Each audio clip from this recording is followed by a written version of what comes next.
Welcome, everyone.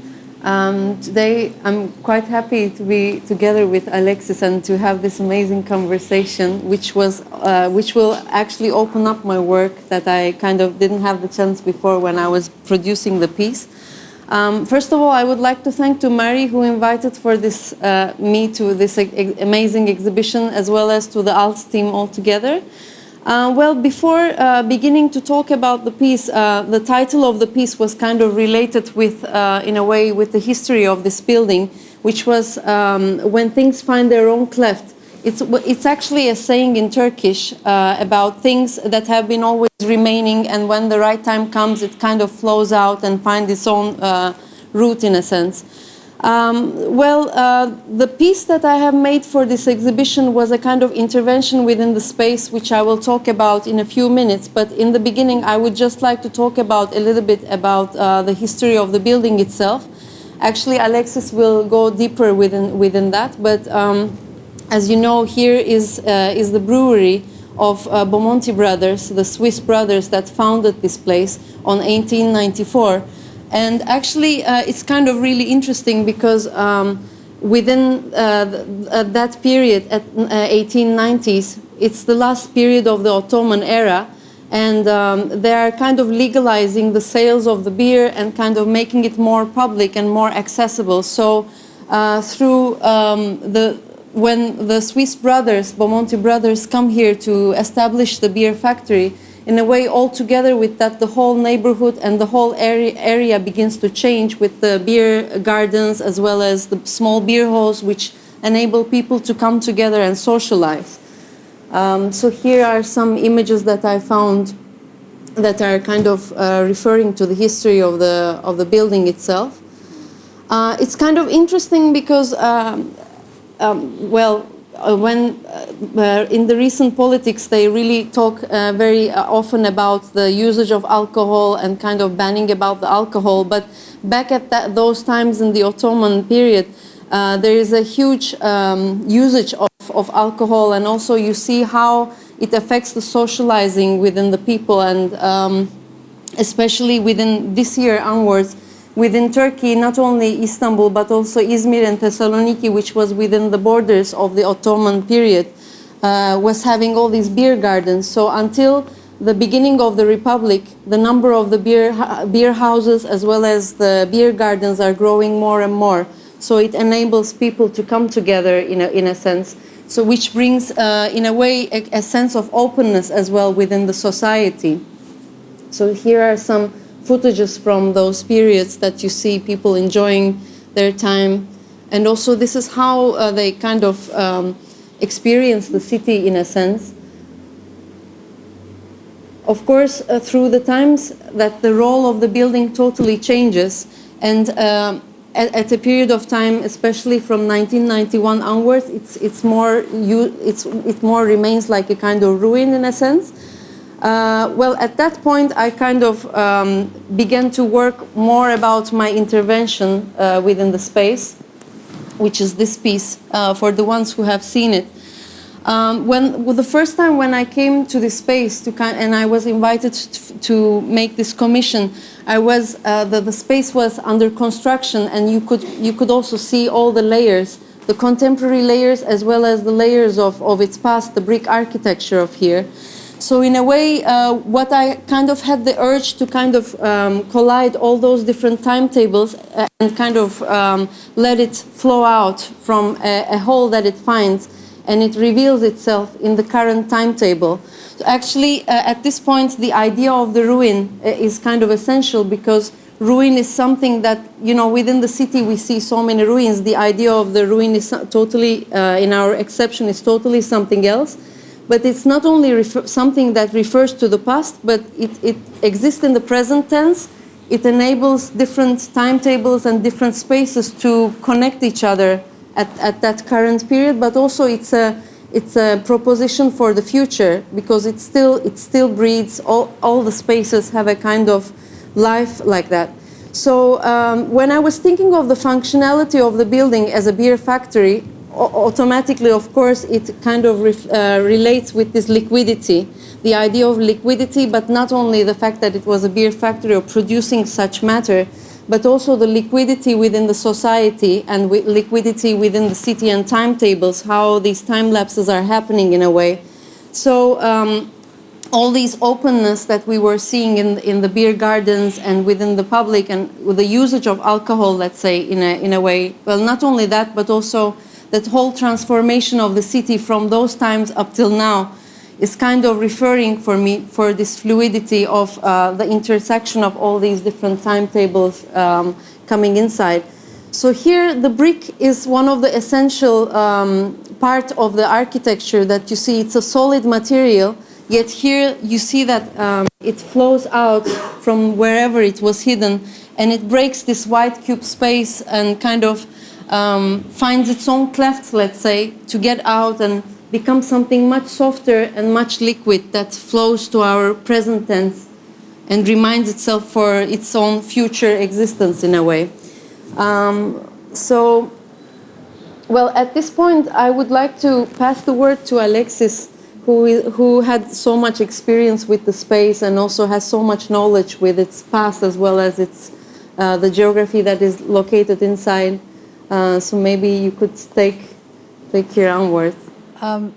So I'm also very excited to be here because it's, you're sharing, it's not often we get to talk about place and narratives and architecture in this context. And I think one of the things that was really exciting to me about Hera's work, and as well as her kind of approach to her work, is this idea of living narratives and living beings in non-animate objects, so that stone and brick and these kind of earthen works that we extract continue to have richness and also have their own kind of living narratives and their own relationships to one another. So this was a really exciting thing to me, because in our practice we often think about this, extraordinary feat of humanity to be able to extract a rock from the earth and craft it into a shape that somebody can carry it, and then fine craft it into something else, or to transform it from a liquid material like, say, terracotta, and fire it and then give it another craft. So the materials, even before they arrive into an architectural project, come with this richness and stories and narratives of both where they are from geographically, but also the cultures and the technical knowledge and the innovation and the kind of, let's say, aesthetic experience. Do we leave it rough? Do we leave it fine? Do we, all of these things are very exciting to me. And I think the other thing that was really exciting to me to talk about in the context of Hera's work is this idea that material culture and our memories with them go beyond our sensory experience visually, that they come with a smell, they come with a texture, they come with a noise, a way that they come together, the way that they crumble around. That gives a whole other type of richness and depth to our memories and how we reconstruct those memories. So I thought to really start with something that we found exciting about Bomonti Beer Factory, which is its selection of where to build it. It was built at the turn of the century, and at the turn of the century, this land was at the edge of the city, and it was a very natural terrain. You can see how steep it was and how the waterways were still naturally constructed. And how the watershed below connected to the Halich. And this was coming out to nature for people. This was in walking distance to your home, and you would come out and be able to experience the nature. And this is the land development at that time. It says Bomonti Beer Factory on it. And just after doing the heritage maps, here it says that around here were actually gardens. You have the Jardin, which at the time were Bostan. So this was a productive land as well. So this is where they were kind of, the pre-industrial society was coming to life. The residential community was coming up because they slowly had access to more advanced, modernized masonry materials and building the city out. But they also, for the first time, could identify this type of production at the edge of the city and bring in large granaries because they needed to get this barley in and produce it and have access. So I think in constructing this site and their selection of the site before they even got to the building, they created this really interesting relationship between nature, industry and production, but also having a whole residential community that could come out and enjoy this and make social life with the gardens and the small farms and everything else. So when we were doing our work, we found this also as a very exciting source of our narrative. And for the future, can we reconstruct these natural terrains? Can we reconstruct these stories that are beyond when this building was here and beyond when the city was built? This is actually the same image that Hera has shown, but I find it interesting because through Technicolor and colorization, they tried to highlight this landscape that was a kind of edible landscape near it, that you were both visiting this industry, but you continued to have this relationship. And they had a lot of different types of subcultures that would come out here. So you would have everything from the young people coming out to celebrate an event, to families coming out to spend time with their friends and families, to picnic events. So people started using this to create whole different types of social lives and social things. But as we know, there was a point because of the, Bomonti brothers got, the Republic came, beer production became a very kind of publicly a policy to discourage it. It became state-run, so this suddenly became tekrar, part of its production.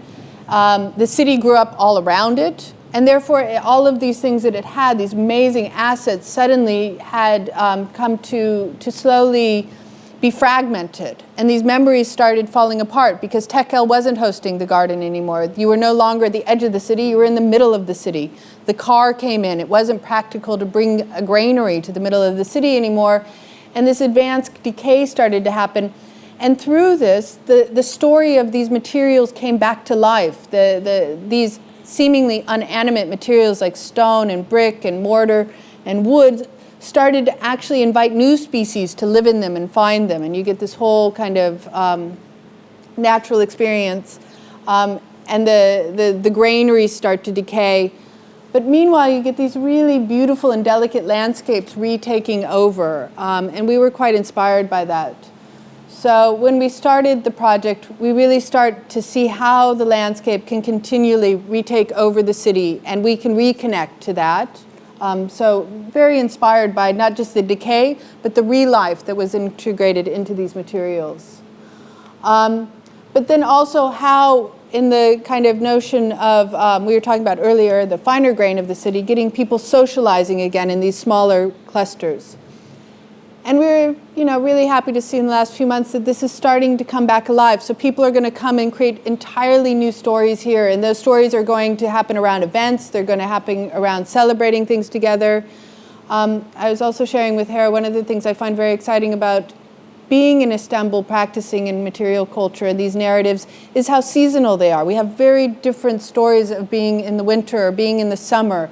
And this creates another type of kind of narrative and fracture of things when those events become difficult. So if you're at the edge of the city or you're in a difficult place to get to, you no longer have that continuity.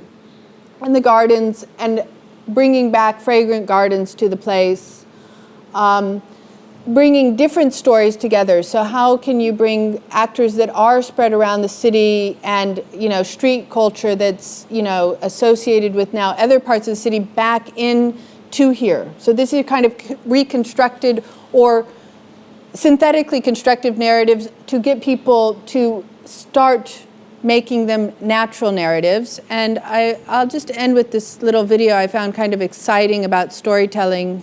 Next one. It's only a few seconds, so you don't have to. There you go. And all these people are having these kind of micro experiences and reconnecting to this space and the materials and these kind of new stories that they're creating. So, and day and night, and event and non-event, destination and other things. And these other stories are still around us. We have the high-rise coming in. We have the decay of the granaries that still exist in their kind of spectacular volume. And we have, again, new actors rethinking and repurposing this space. So it's no longer just a brewery. So, yeah. Well, at this point, actually, I would like to both ask a question and also, towards the end of the things you were showing, it was more or less about the role of the space as a kind of community building in a sense. And the beginning of this foundation of the building was all focused on that, like community building through all these gardens and the agricultural lands around. And then through the years it transformed, it disappeared, it became a ruin, yet it was keeping its own potential, let's say, and now through this space it again refunctionalizes. But how do you think about like getting back to a space like this, how it affects the virtual space and the physical space in our minds? Like you were earlier talking about people who are kind of remembering the space. And you know, this idea of remembering spaces and forgetting constantly is kind of really interesting, because you know things are really changing drastically within a city like this, and also the mass information that enters to our minds, and visually and mentally as well. So it definitely affects all these memories that are constructed within our minds. So there is a constant war between the remembrance and the forgetting, but the space is remaining over there, and this invisibility aspect we were talking earlier. Yeah, I mean, I think this is one of the things that's been the most interesting in the last year is the role of memory and the role of perception. That this environment is perceptually not a place anymore in people's contemporary imagination of the city. If you said that we were working in Bomonti or we were working on the old brewery, people had no spatial location of where this was. We would have to say, oh, it's at the base of the Hilton. Or they started locating it with new narratives, like the organic bazaar that had come in for a long time, so they could map that. And I think one of the things that was really important, both in the design of this space, was to bring this very intimate experience back to people, that these are actually quite, you know, the city is a large space. This campus actually within the city is a very large space. These halls within for an art space are actually also a very large space. And to make this more intimate again for people, so this becomes a piece inside the city. It's no longer, you know, this abstract area that's part of urban regeneration. But it's a specific place that's, you know, has specific activities. It has specific types of exciting transformations in the fabric around it. It has specific ways, and not specific meaning planned, but also informal ways that the neighborhoods around here reclaim it as their own. And by doing that, they will create new spatial maps. This will no longer be a kind of void or a black hole, but be a very active part within the center of the city. So we went from being the edge of the city at the turn of the century to being the center of the city at this new millennium.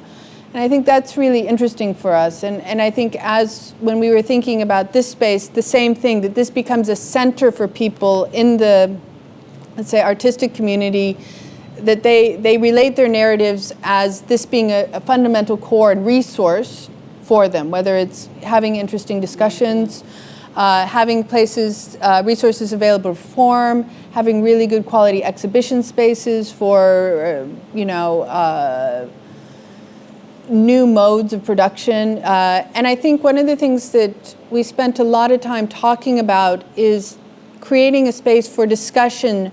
So as a core for these communities, it grows with it, or the communities transform it for their own purpose. So our goal in designing a lot of it was to facilitate that plasticity, that, you know, as you inherit this beautiful structure, you celebrate its inheritance, but it's as precious as it was at any point. It's there to serve the communities and be malleable for them. I think that was really like important. the representation of recreation of like the production, because it produces different things now, but functionally it comes back to its own essence.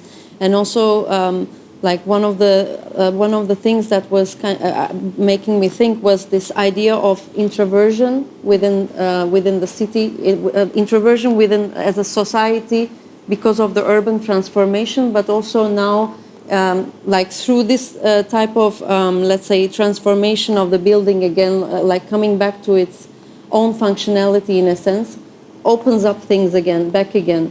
And also like such places that creates community dialogues. Also, I was reading an interesting text about when I was reading about the usage of alcohol in the Ottoman period.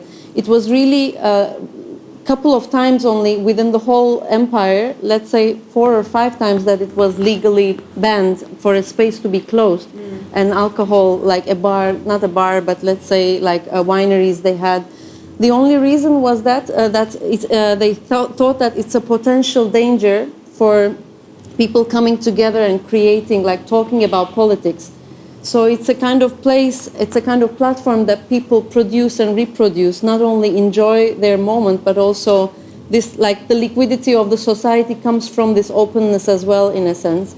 So that was kind of really interesting. And here now, through its current functionality, it serves for such a name as well. So yeah, and also with this notion of like, okay, closing, some spaces are becoming invisible because of the aspects of time, and it's becoming this thing that we call ruin, but it's not the ruin doesn't have to be necessarily totally a torn down building, but the idea of ruin as a kind of something that becomes, it exists there, but nobody sees it. It's a kind of invisible. So, like we were talking about this, that many people doesn't know what this building was, although it's gigantic. When you walk in this neighborhood, it's like a kind of huge architecture, and you can barely reject the existence of this, you know. So that's also kind of really interesting how we become, how the senses work in terms of architecture and the acceptance of space.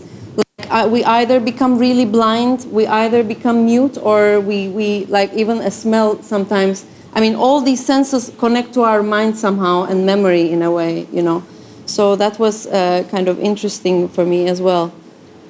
I think I want to bring back where's your, I mean, I think, this work, with this one over here? Yeah. One of the things that I find, let me see if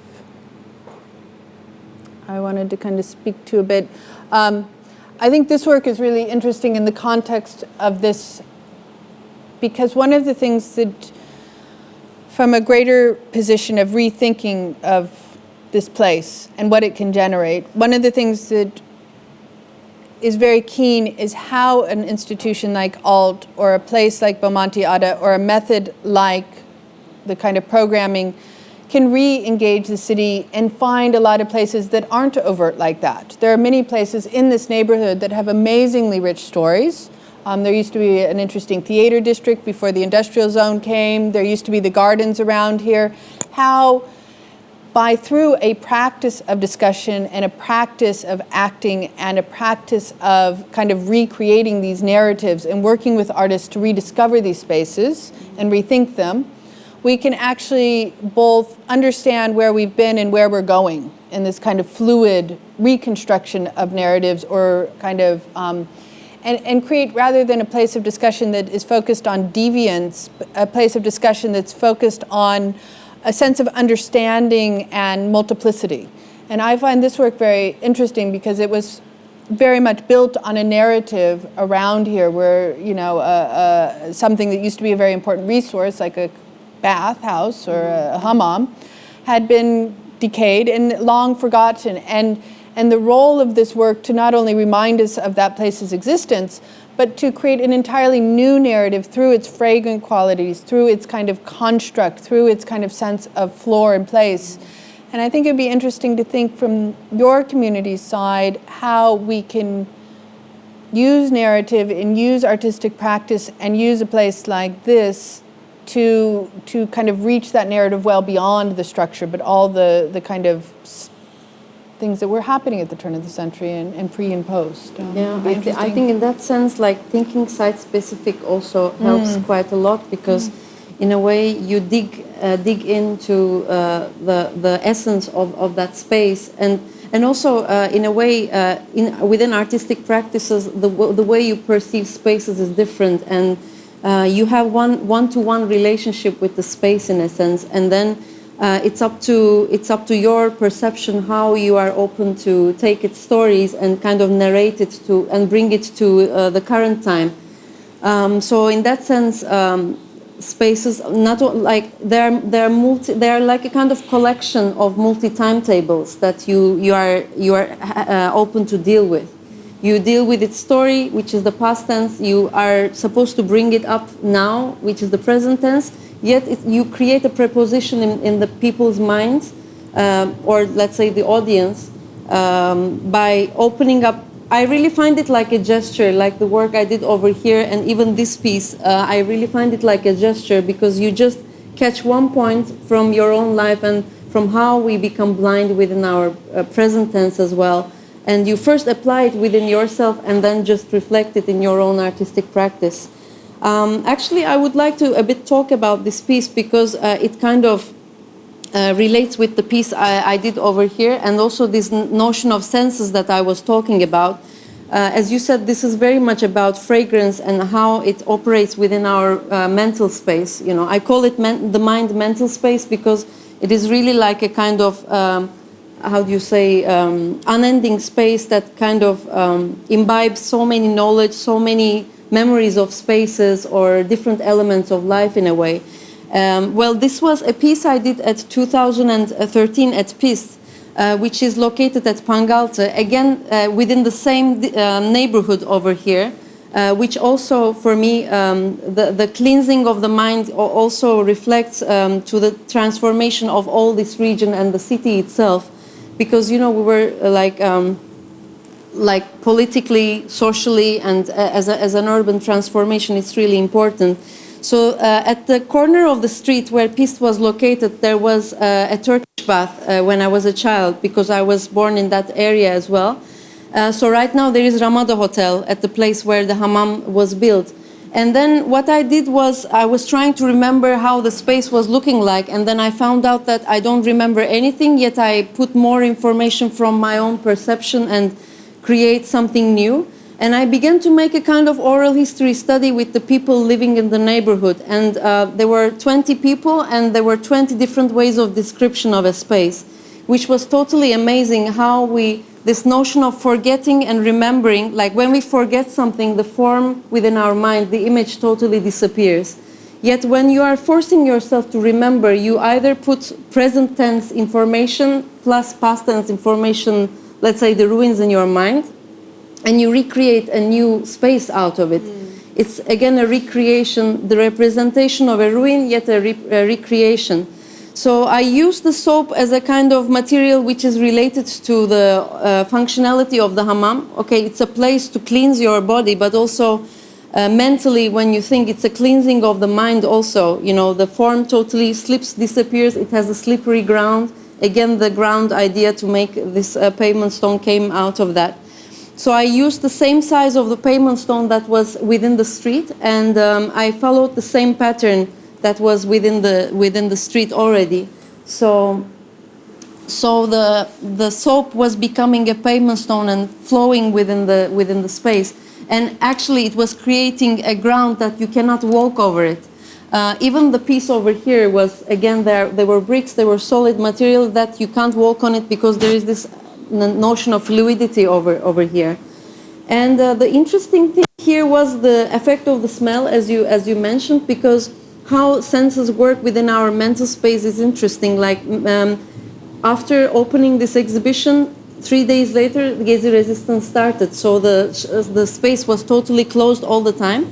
But because the space was closed, the smell was so much intense, and it was totally dissolving out in the street. So the people, the neighbors, the shopkeepers in the street began to tell that when the hammam was existing, the street was smelling like this. So in a way, how like spaces in our current timeline and within the past connects like this is really interesting in that sense. It's a part of our recreation. So these were some other drawings that I did at that period about the loss of space, that how you recreate something out of it.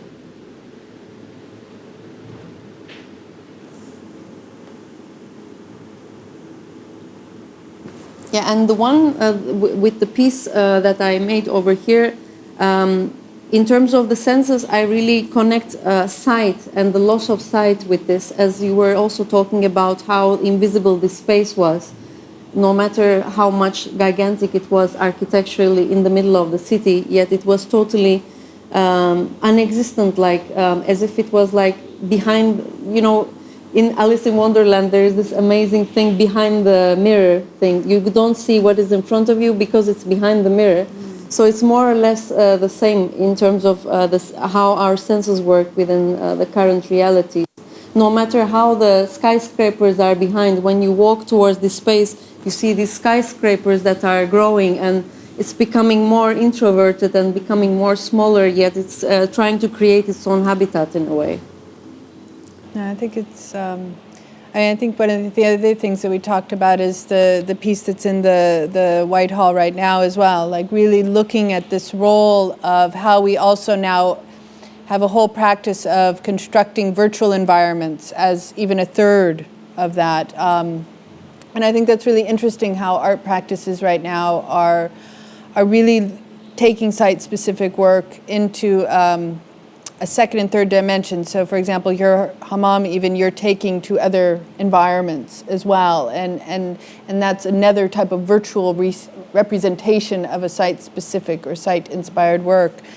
And I believe that through these practices, we create a much richer understanding of those narratives and why place design matters, and why, as this area gets redeveloped with these towers or other things, we need to work more closely with those intelligences, because you know, if a dynamic practice of narrative construction, placemaking, different types of actors coming in to tell their stories, then those places will also start taking on a much different attitude towards the city, and not just be kind of their capital kind of delivery of space, but people can start adapting them and readapting and using them for their own means to an end, and everybody would only be more enriched from this kind of potential. So I'm really excited to see how practices like yourself,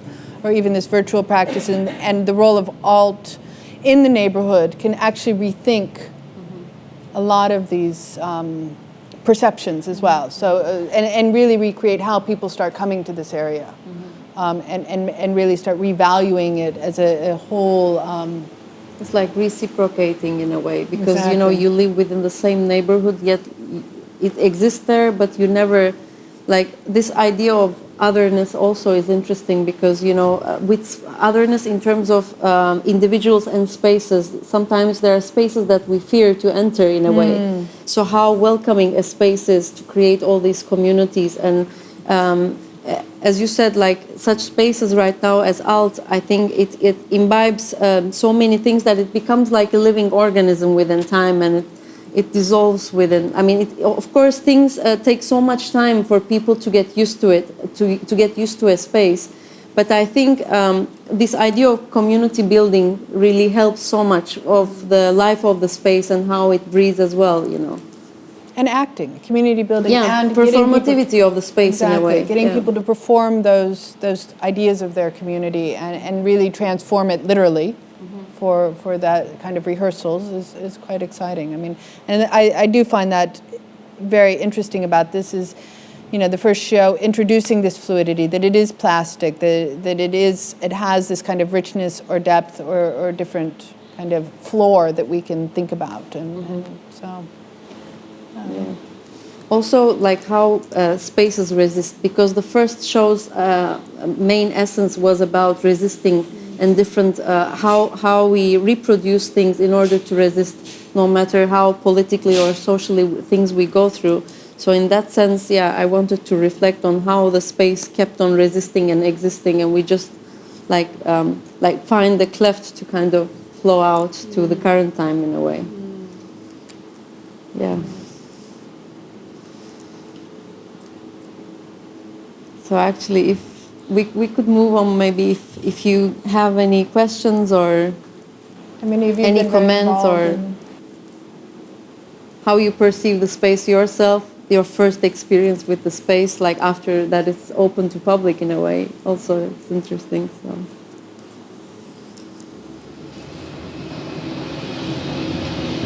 Well, I think one thing I was curious about, Alexis, is when you're working with spaces like this, and you want to make something that's been very old into something that's functional for contemporary, how do you find the balance between the new and the old, like honoring the old but making it functional for the new? Like, how do you find that?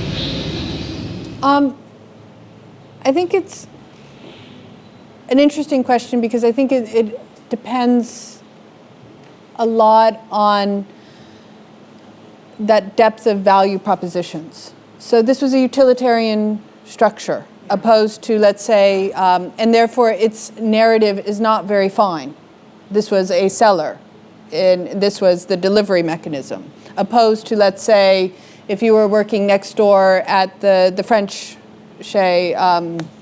hospice environment.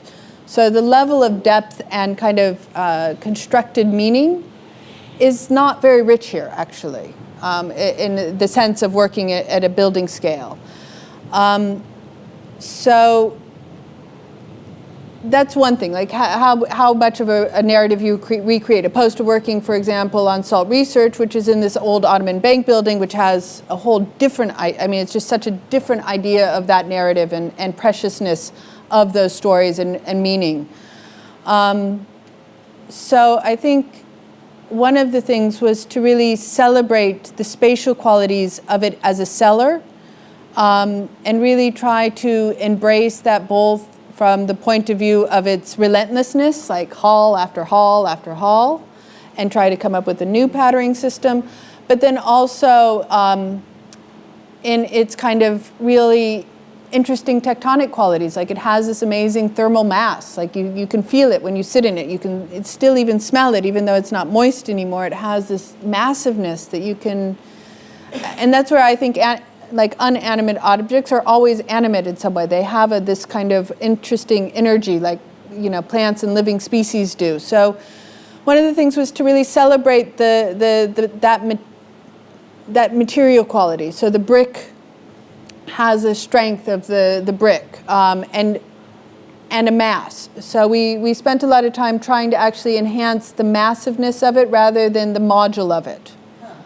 For example, that was, so the grout is very even on the brick rather than recessed in. So you're much more aware of its earthen qualities than its brick qualities, for example. The other thing we tried to do is make whatever we added very specifically added, that we always create a fine shadow between that, and that it's always like a piece of furniture that can be removed that way. And then I think the other thing that we were talking about before was that through these processes, I think there's a lot of denying of how the spaces used to function to make sense of how they should function now. So if you look up above you, you find that there's actually a big beam system that has been cut out over time. And that wouldn't want to be necessarily reconstructed because you don't need a mezzanine in here anymore. But there was a series of openings to go around. And so one of the things that we did in the lounge is recreate that sense of passage and doors going in and out in a more functional way, opposed to this way, which was just really celebrating the cellar and creating that datum line that was actually where the floor line was originally. So the burlap actually comes up to create a pool to remind us that there was a kind of edge to the space there, and the kind of double door that there was, two ways to look into this space. So trying to come up with synthetic past stories that I don't want to say work at a conscious level to the visitor, but reconstruct those spatial experiences that people had before, I think is a really exciting way to work. And then also making very synthetic spaces, like the plasticity of the White Hall. So you come in this huge contrast, only allowing more consciousness that you're in this kind of very clear environment. So playing with that. Which is also something that breaks the idea of nostalgia in a way. Exactly. Of spaces, you know, you let it breathe at the current moment instead of getting lost within its own timetable, you know. Yeah. I think the other thing that we didn't talk about, which was interesting in recreating this space, is the beer, as it was industrialized here and it's recreated, is a craft. It's actually a handcraft in many ways. So, and even silly things like in the bathrooms, all of the tiles are handcrafted tiles, and all of the mirror work is actually handcrafted to actually, and like a laboratory, you know, there used to be laboratories in that area. So we kind of, that was the only place we played with a game of aesthetics that way to kind of highlight that laboratory environment with the white tile that would have originally be done for laboratories in that period, the stainless steel, but then also this kind of sudden fine crafting that is kind of in contrast with the rest of the architecture. So, so we find it fun. I mean, you, like what your work does, we for us, it's like meeting an old friend. You're just constantly in conversation with them. Or many friends, I guess. Like if you go to the bank building, there's so many characters there. You have like this kind of, you know, so I don't know, I find myself spending a lot of time talking to the walls and, yeah, I don't know, like, yeah, I do.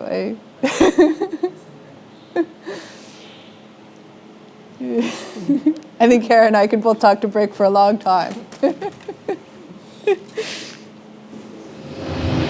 Not only for the campus, you also try to move that like aesthetic to the whole neighborhood, actually, for the urban design point of view, in pavings, in walls. I mean, one of the things that Ulrifer is bringing up, which is the next step of what we're trying to do, is then actually recreate these patikas that were through the neighborhood, that the neighborhood used to be much more porous with the gardens, and actually coming up with the tiling system of the bathroom, actually, and the tiling system of the paving outside, slowly create this subtle haptic relationship with the ground surfaces and the brick, and actually continue that as a language that goes through the neighborhood. So as we start kind of reconnecting these pathways through, we find a way to let people consciously or legibly understand. Follow the traces in a sense Exactly. of the space, yeah. Exactly, and both have the haptic relationship of that and also the visual relationship. So the size of those tiles are designed very specifically to be kind of recreated at a very fine scale and a kind of massive scale, so that as this kind of evolves over the next 20 years, we can kind of facilitate that in a way, interpretation. it's like kind of unconsciously, like how blind people read the thing. Exactly. Like in a way, it's like unconsciously they will follow up. I mean, it becomes a route for people afterwards, and you know that's how the role of design and architecture operates as well. You know. I mean, I think very much the way that you picked up that there is this strong consciousness in the way that the paving is constructed. And that consciousness can be, and it can dissolve and come back together. And the way that we move through space kinetically can connect those stories and have those pauses, like a breath in a chapter, and then you pick it up again and continue. Exactly, yeah. And the material world is endlessly rich that way. I think your work really celebrates that also here with when it becomes a surface opposed to a form, and how that really creates interesting, again, when it happens In a way, it breaks its own functionality and physical reality. Exactly. It becomes virtual in a way because of the abstraction, in a sense. But also, you know, for me, I sometimes don't see this as a work. It's like a living organism in a way. Like they were perhaps like in situ already existing, but we were not realizing it. But you know, you create your own abstraction out of how you perceive cities and the spaces that you already reside in, you know. So like talking to walls is a part of it in a way, I guess. So, yeah. And Hera, can you just tell us a little bit about what's coming up for you? Like which some next exhibitions or projects are? Two of them I could tell. One is at Cappadocia. There is this festival called Cappadox. So there are a couple of artists who has taken part in the show last year, and they're kind of focusing on this, like beginning from their projects that already began last year. They're continuing in a sense. So I'm doing there an archaeological garden. Because the title of the exhibition is called Let's Cultivate Our Garden. So it's not only connected to agriculture of the area, but also like reproducing culture, and also because it relates to the loss of many ethnicities over there, because it has multi-layers that you can't deal with because it's really dominant over there in a sense. In short, there was this Greek village that is during the time of the exchange between Turkey and Greece, it was emptied. And it's like a ghost town, like many other villages over there. So there is this church which has a frieze, a reliefic piece, which is made out of clay, and it has a depiction of a grapeyard.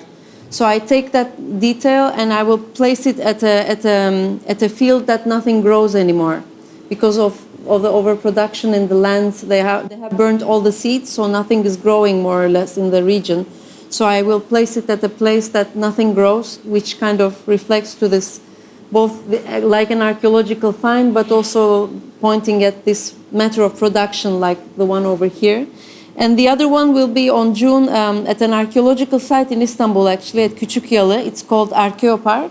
It was a cistern before in the Byzantine period, so I will be making something again fluid and relating with the water again. I can't escape that somehow. So yeah, this is more or less. So thank you, everybody. Thanks for coming. Thank you for having us. Thank you.